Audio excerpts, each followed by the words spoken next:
ओम शांति। योगी और तीव्र पुरुषार्थी कैसे बने, उसके 6th डे के सेशन में आप सभी ब्राह्मण आत्माओं का स्वागत है। पिछले सेशन में हमने सुना है कि आपको योग की प्रैक्टिस करनी है, आधा घंटा बैठना, 5-5, 10-10 मिनट अभ्यास को बढ़ाना है। लेकिन आज हम बात करने वाले हैं कि शरीर का अगर आपका अभ्यास हो जाएगा तो आपका मन का अभ्यास भी हम शुरुआत कर देंगे। आपको पहले प्रैक्टिस करनी है शरीर की, जैसा कि बताया था, लेकिन आधा घंटा बैठकर आप बाबा से क्या बातें करोगे वह भी आपको बताने जा रहे हैं। क्योंकि आप आधा घंटा जब बैठोगे तो बातें भी ऐसी करनी सिखाई जाएंगी कि आपको पता ही नहीं चलेगा कि आधा घंटा कब निकला। मैं तो कहता हूं अगर आपके शरीर का अभ्यास अगर 1 घंटा हो गया तो आपको 1 घंटे में भी पता नहीं चलेगा। प्रैक्टिकल बात कर रहा हूं कि 1 घंटा बात करोगे भगवान से, आपको पता ही नहीं चलेगा कि आपका 1 घंटा कैसे निकला। शायद आपके अंतर मन में एक ही बात अभी हो रही होगी कि क्या ऐसा पॉसिबल है, क्या ऐसा संभव है। अरे बिल्कुल संभव है। इसके लिए आपको सबसे पहली स्टेज करनी होगी विश्वास। विश्वास आपको हमेशा 2 लोगों पे होना चाहिए, एक तो निमित्त आत्मा पे और एक परमात्मा पे।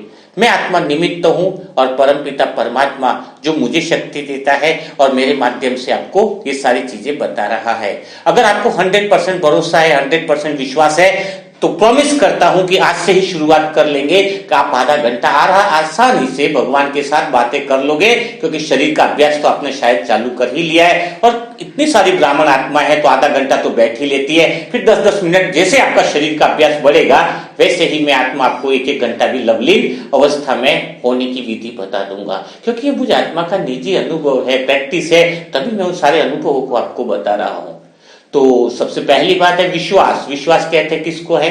क्योंकि पहले विश्वास की डेफिनेशन दूंगा, इसके बाद बताया जाएगा कि आपको जो है वो कैसे आधा घंटा बात करनी है।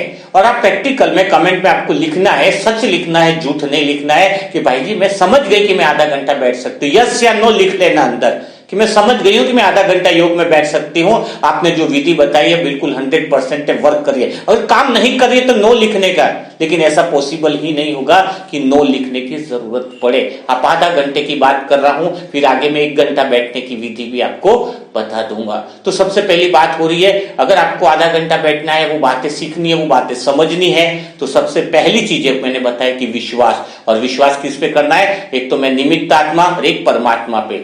ये निमित्त आत्मा की डेफिनेशन थोड़ी सी मैं आपको और समझा लूं ताकि और ज्यादा क्लियर हो जाए कि निमित्त भाव कहते किसको है।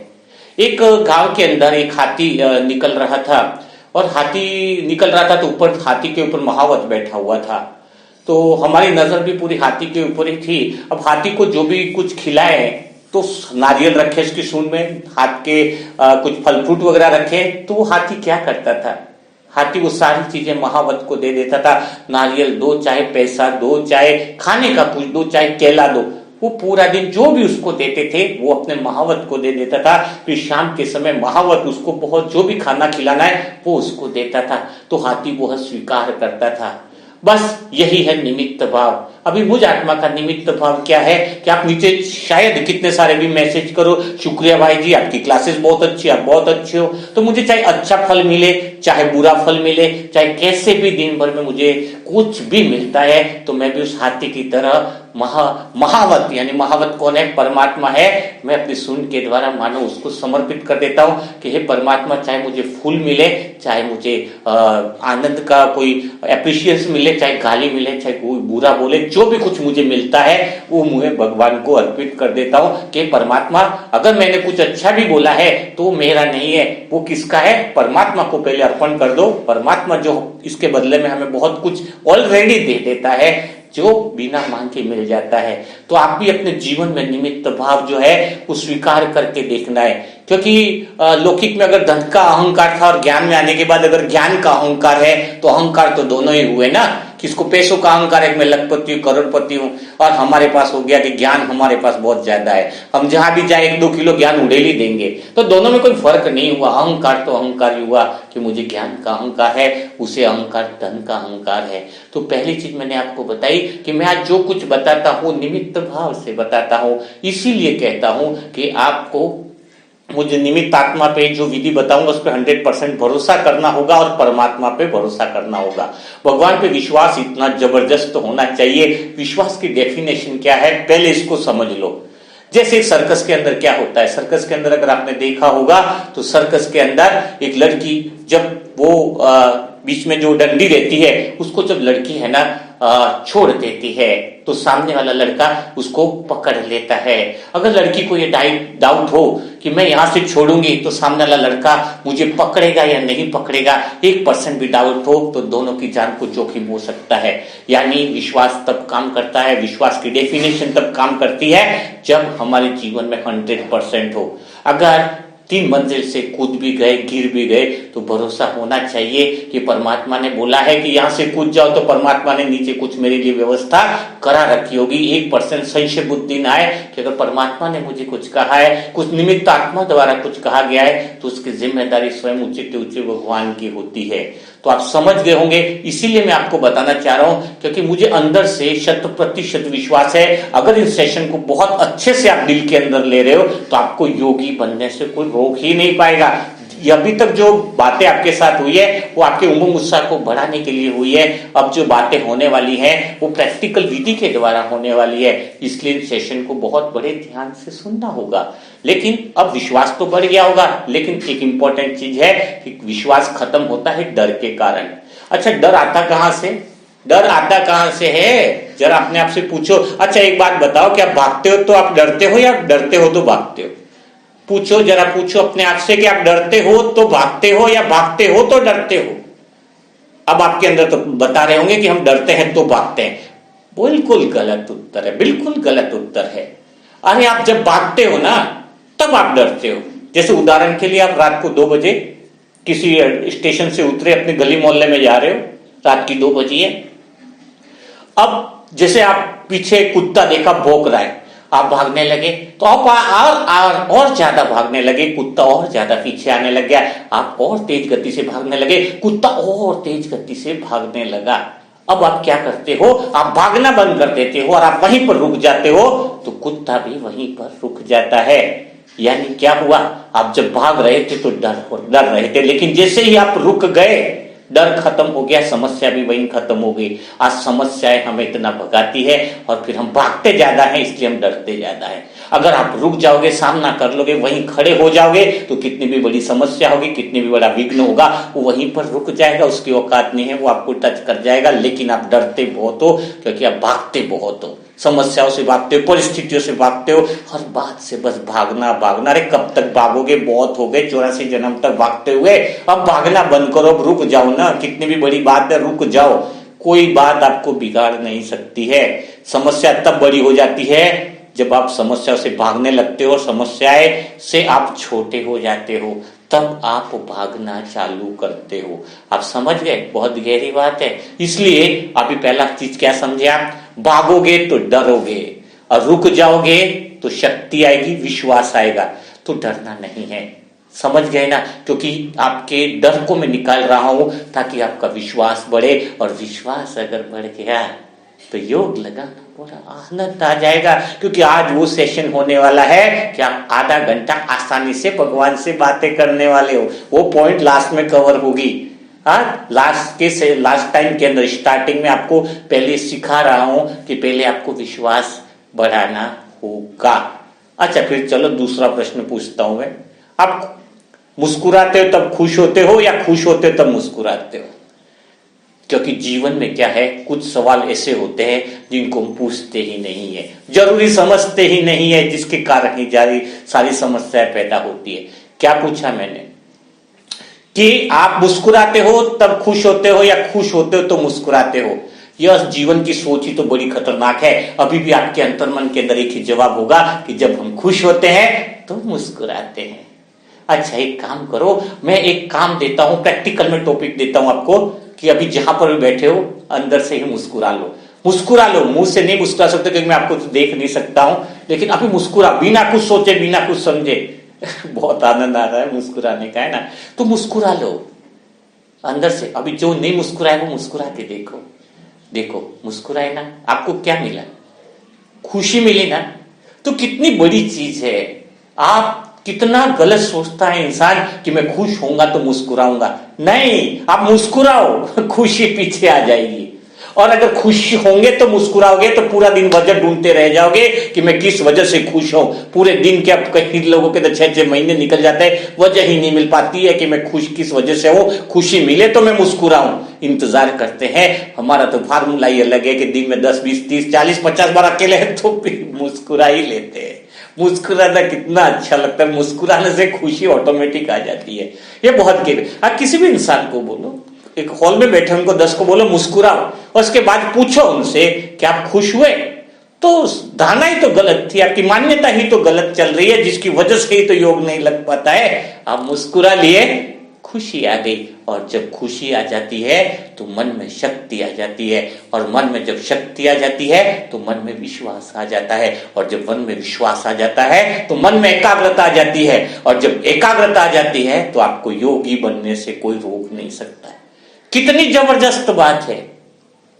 अच्छा, एक चीज और पूछ लेते हैं, थोड़ा आनंद आ रहा है मुझे, बहुत अच्छा भी लग रहा है कि परिस्थिति कोई आती है तो आप टेंशन में आते हो, परिस्थितियां जब आती हैं तो आप दुखी क्यों होते हो? चलो एक बहुत अच्छी बात है, चलो आज चालू करते हैं अपन और सेशन को थोड़ा अच्छे से समझते हैं कि आप दुखी क्यों होते हो। थोड़ा इस बारे में क्लियरिफिकेशन करते हैं अपन। दुखी होने का कारण क्या है? क्योंकि ये योगी आत्मा बनने जा रहे हो, अगर आप दुखी होंगे तो योग कैसे लगेगा? दुखी चेहरे को देखकर तो भगवान अगर परमधाम से आ भी रहा होता है वो उधर से दिशा चेंज कर लेगा, है ना? दुखी होकर के योग में बैठोगे कि आधा घंटा 1 घंटा, तो पहले दुख को तो थोड़ा हटा ले, फिर योग की विधि तो अपन अभी प्रैक्टिकल में करने वाले ही है। तो थोड़ा प्रश्न आता है कि आप दुखी होते क्यों हो?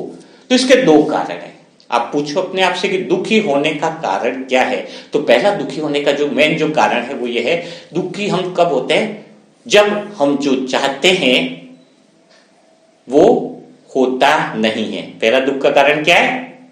कि हम जो चाहते हैं वो होता नहीं है। और दूसरा दुख का कारण है जो हुआ वो मेरे अनुसार नहीं हुआ। क्या है दुख के कारण? 2 ही है ना। पूछ लो अपने आप से, अगर कोई समझ में नहीं आई हो बात। दुख के कारण क्या है? कि मैंने जो चाहा वो हुआ नहीं, दूसरा जो कुछ हो रहा है वो मैंने चाहा नहीं। ये 2 ही चीजें है ना। बिल्कुल ठीक, इट्स ओके। यानी आपने जो सोचा वैसा हुआ नहीं। इसका अर्थ क्या हुआ? कि कोई परिस्थिति, कोई भी घटना घटित हुई है, उसमें क्या है आपका फीलिंग्स क्या है? कि जो मैंने चाहा वैसा हुआ नहीं। तो आपके दुख का कारण वो घटना नहीं है। बहुत कितनी बड़ी बात है कि कोई परिस्थिति घटित हो रही है, कोई घटना घटित हो रही है, वो दुख का कारण नहीं है। दुख का कारण है उस घटना को देखकर आप फीलिंग क्या करते हो, उस घटना को देखकर आप अनुभव क्या करते हो, जो फीलिंग करते हो, जो अनुभव करते हो, इसके कारण दुख या सुख है। दोनों चीजें बता रहा हूं, उसी के कारण दुख और सुख है।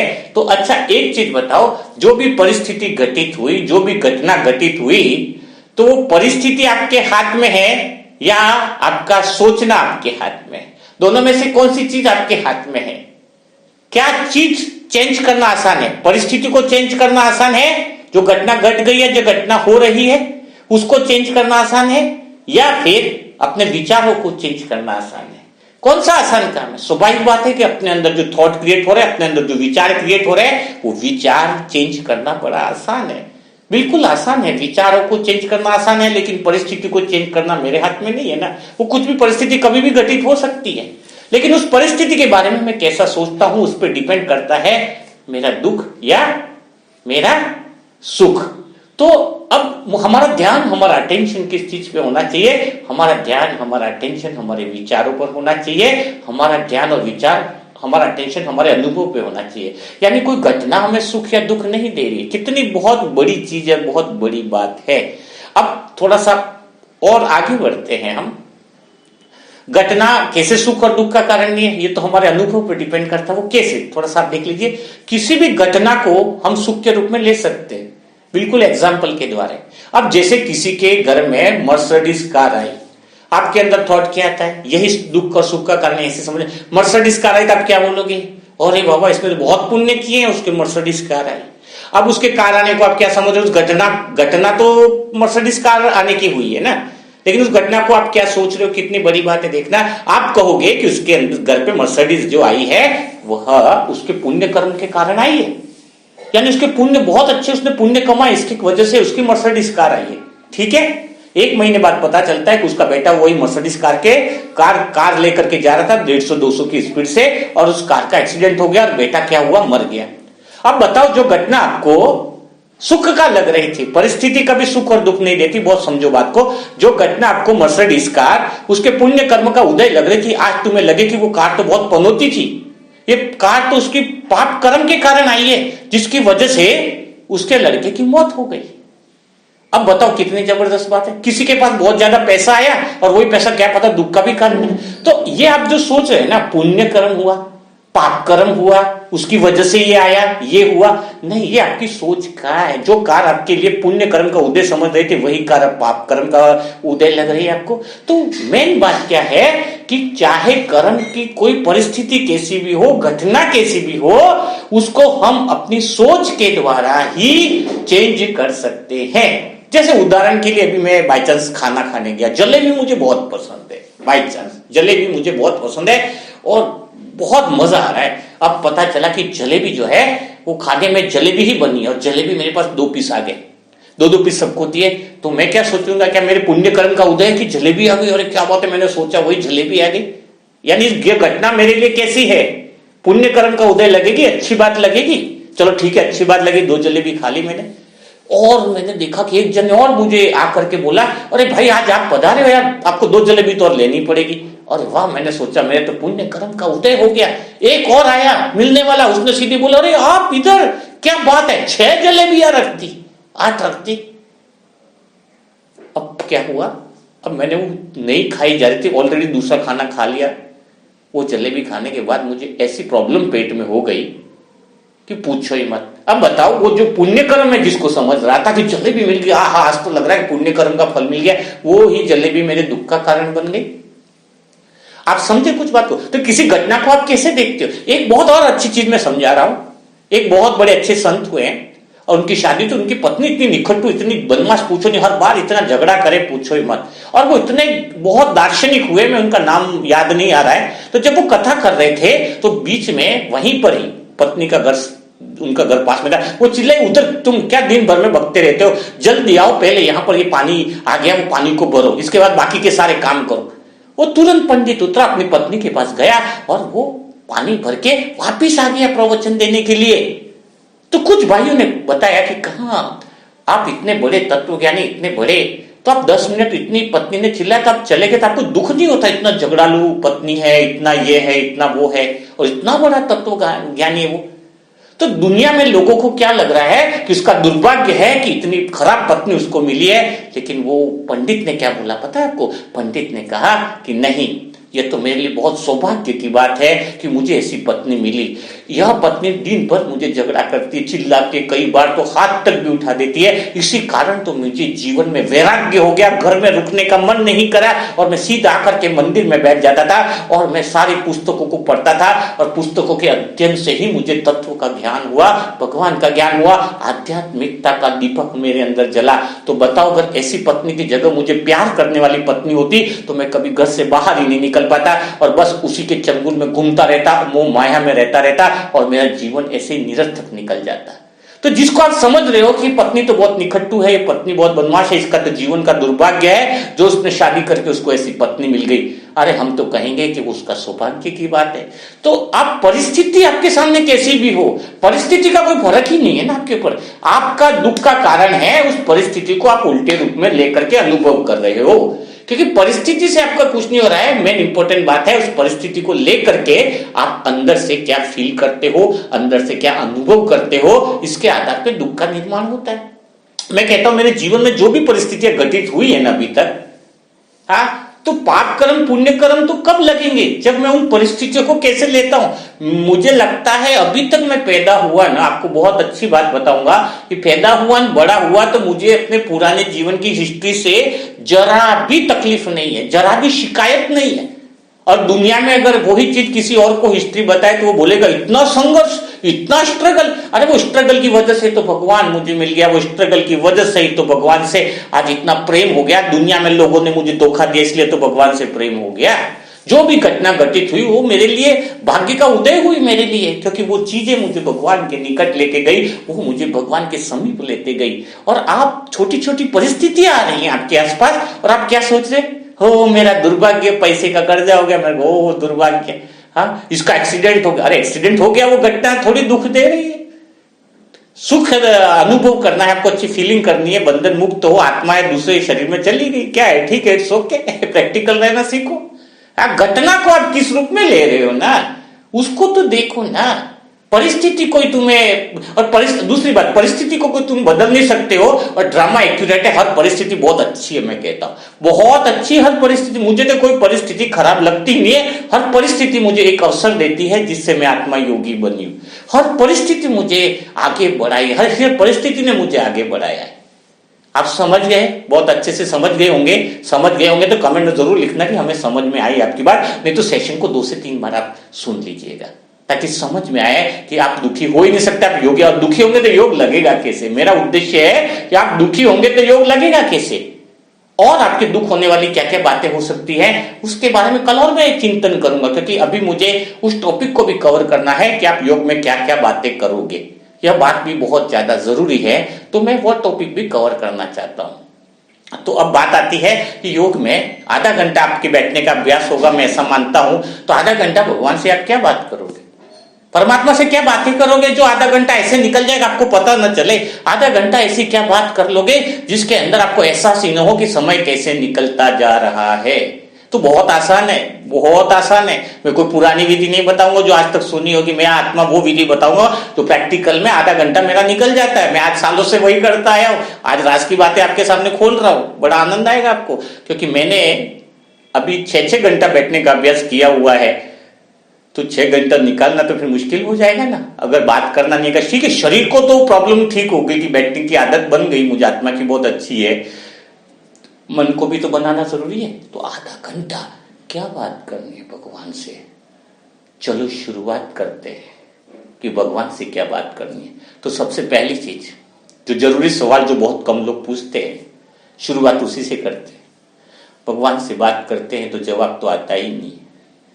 कैसे आता है वो बाद में बताऊंगा, पर अभी तो प्रैक्टिकल में देखा जाए तो यही बात है कि भगवान से बात करते तो जवाब अभी आता नहीं है, तुरंत भी आता है, बाद में भी आता है। कैसे आता है वो बात की बात है, प्रैक्टिकल में तो आता नहीं है। लोगों से जब बातचीत करते हैं तो 2 वे कन्वर्सेशन होता है, एक जना बात करता है, दूसरा जन जवाब देता है, तो आधा 1 घंटा निकल जाता है। यहाँ पे तो 1 वे कन्वर्सेशन लग रहा है ना। तो बहुत अच्छी चीज है, भगवान भी बात करता है, भगवान भी अनुभव कराता है। उसको धीरे धीरे हम पूरे सेशन में समझेंगे, लेकिन आज आधा घंटे के सेशन में आपको क्या करना है, आज से प्रैक्टिस क्या करनी है वो बात बता।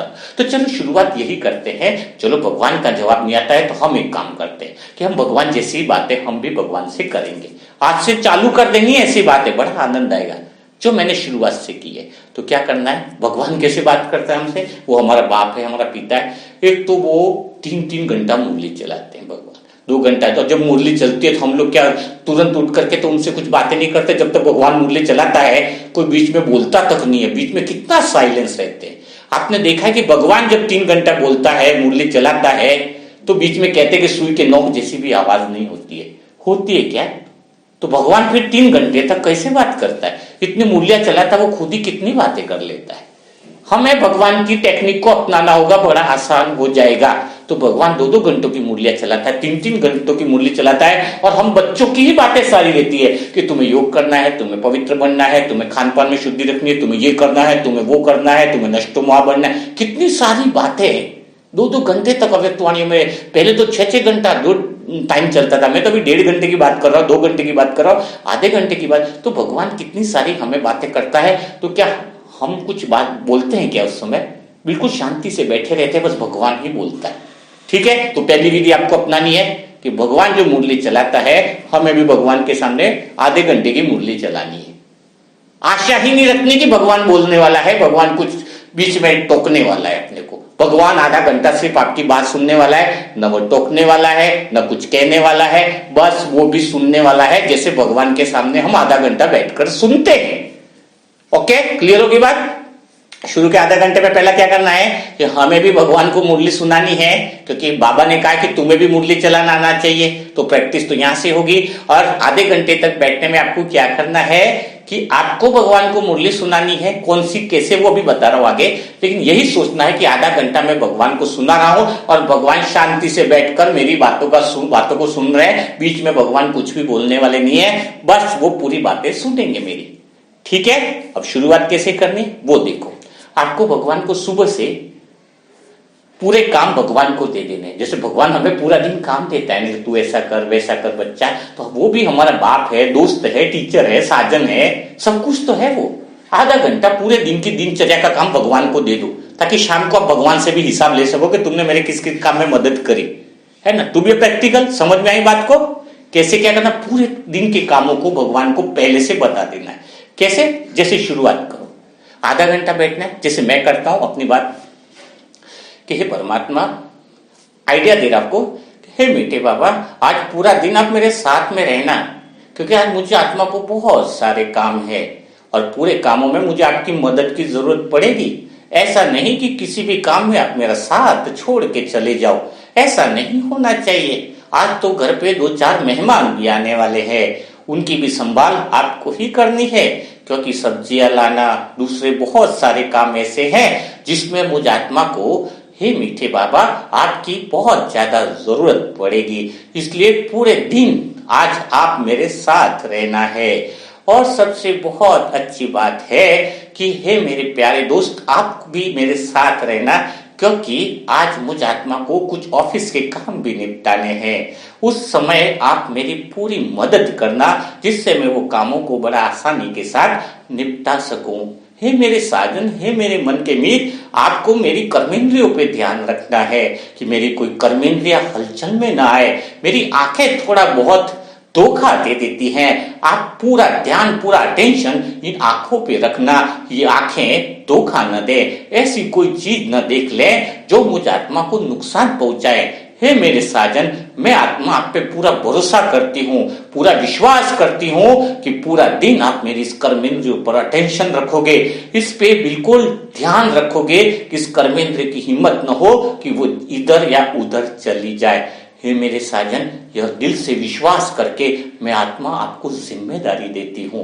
हे मीठे बाबा, कभी कभी मुझ आत्मा को यह क्रोध बहुत परेशान करता है। आज जो दिन में मेहमान आ रहे हैं, उसमें से 1-2 मेहमान उल्टी सुल्टी बातें करने में निपुण हैं, वो मुझ आत्मा को क्रोध दिलाने की भी कोशिश करते हैं। तो हे मीठे बाबा, हे शांति के सागर, यह जिम्मेदारी मैं आत्मा आपको देती हूँ कि पूरे दिन उस समय वो सामने आने पर वो आत्मा भी शांति का अनुभव करें और मैं आत्मा भी अपने स्वधर्म में टिकी रहूं। हे मीठे बाबा, उस समय अगर मैं आत्मा आपको भूल गई तो भी आप मेरा साथ न छोड़ना, आप मेरे सामने आकर मेरे साथ रहकर कंबाइंड स्वरूप में स्थित होकर गहरी शांति में मुझ आत्मा को रखना और सामने वाली आत्मा को भी गहरी शांति में रखना। हे मीठे बाबा, प्यारे बाबा, थोड़ी धन की भी समस्या चल रही है। आज मुझ आत्मा को किसी को धन का भी प्रॉमिस किया है, वह धन की व्यवस्था भी आज आपको करनी है। कैसे करनी है, क्या करनी है, वो मुझ आत्मा को नहीं पता, क्योंकि मुझ आत्मा की बुद्धि सिर्फ आप ही का चिंतन करती है, आपका ही चिंतन और आप पे ही विश्वास करती है। इसकी भी सारी जिम्मेदारी मीठे बाबा मैं आत्मा आपको देती हूँ। हाँ, अच्छा, एक बात और है कि जब भोजन करेंगे तब आप सबको इधर उधर कहीं नहीं जाना है, सब मिलकर के साथ में भोजन करेंगे, क्योंकि साथ में भोजन करने से ही मैं आत्मा बड़ी प्रेम भाव पूर्ण हो जाती हूँ। मुझे आत्मा को ऐसा लगता है कि मैं आत्मा संतुष्ट हो गई हूँ। हे मेरे प्यारे दोस्त, हे मेरे मन के मीत, हे मेरे प्यारे बाबा, हे मेरे मन के साजन, आप सब मिलकर ही दोपहर के समय भोजन साथ में करेंगे। उस समय जो भोजन, जो मानो ऐसा लगेगा कि वो भोजन नहीं, मानो वो प्रसाद का अनुभव होता है। वो भोजन मुझ आत्मा के शरीर के रग रग में मानो शक्ति बन जाता है। इसलिए आप सभी मुझ आत्मा के भोजन के समय सब मिलकर एक साथ भोजन करेंगे। आज पूरे कार्य की जिम्मेदारी, पूरे कर्मों की जिम्मेदारी मैं आत्मा आपको सौंपती हूँ। और मीठे बाबा, पूरे दिन में अगर कोई समस्या, कोई विघ्न आ गया तो मीठे बाबा, मैं आत्मा आपको जिम्मेदारी देती हूँ कि मुझ आत्मा को इतनी शक्ति भर देना, मुझ आत्मा को मास्टर सर्वशक्तिवान की स्मृति दिला देना, ताकि मैं उस समस्या को भी खेल और अवसर समझकर इसको पार कर सकूं। आज पूरे दिन की जिम्मेदारियां मैं आत्मा आपको देती हूँ। तो आप लोग समझ गए होंगे कि कितना आसान काम है आधा घंटा बात करना। अभी तो आपका सेशन लंबा हो जाएगा, इसलिए मैं ज्यादा बात नहीं कर पा रहा हूं, लेकिन मुझे बहुत अच्छा लगता है। तो आपको शरीर से बैठना आ गया ना, प्रैक्टिकली दिल से बताना। और आप क्या आधा घंटा भगवान से बात कर सकते हो? भगवान अपने को पूरा दिन काम देता है। कितना भगवान हमारा प्यारा भी है और चतुर सुजान भी है। तो हम उसके बच्चे हैं तो चतुर सुजान तो होंगे ना। तो हम क्या 3 घंटा मूल्य नहीं चला सकते? जैसे भगवान पूरे दिन अपने को काम देता है, इतना प्यारा पीता है, तो हम भी पूरे दिन भगवान को काम दे देंगे कि भगवान तुम मेरी कर्मेंद्रियों का ध्यान रख। जो भी आपके पूरे दिन में कार्यक्रम होने वाले हैं, एक बार भगवान को देकर देखना, शाम को आपको अनुभव होगा कि भगवान इतना मतलब विश्वास वाला परमात्मा है, इतने सर्वसंबंध, इतने नेचुरल है। आपको खुद को अनुभव होगा कि भगवान का साथ तो किसी चमत्कार से कम नहीं है। फिर देखना भगवान से प्रेम इतना बढ़ेगा। आज तो 6ठे दिन का सेशन है, 21वें दिन के सेशन तक तो आप पूरे दिन योग में लवलीन हो जाओगे। आप योग वाली क्रांति, जो परमात्मा का साक्षात्कार कराने वाली आत्मा है, उस सभी आत्माओं का ग्रुप बनने वाला है। उस सभी आत्माएं भाग्यशाली हैं जो इस सेशन को सुनती है। और आप सभी आत्माओं से निवेदन है, अगर आपको दिल से अच्छा अनुभव होता है तो इस सेशन को अधिक से अधिक आत्माओं में, अधिक से अधिक आत्माओं के ग्रुप में पहुंचाएं, ताकि सभी आत्माएं योगी बन सके और पावरफुल स्थिति का अनुभव कर सके। तो कल फिर मुलाकात होगी नए सेशन के साथ, नई बातों के साथ। तब तक के लिए सभी भाई बहनों को ओम शांति। नीचे कमेंट में जरूर लिखेगा कि क्या आप योग कर सकते हो, बातें कर पाओगे। लिख कर पाते हो तो यस, नहीं तो नो, नहीं तो मैं और ताकि क्लियरिफिकेशन करके आपको समझाता रहूंगा। तब तक के लिए सभी भाई बहनों को ओम शांति।